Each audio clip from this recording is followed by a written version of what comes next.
Something you don't see every day, guys.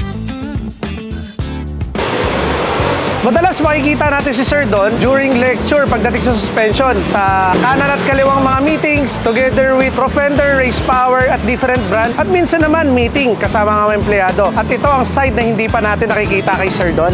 Tara, tignan natin. Sir Don, anong ginagawa nyo?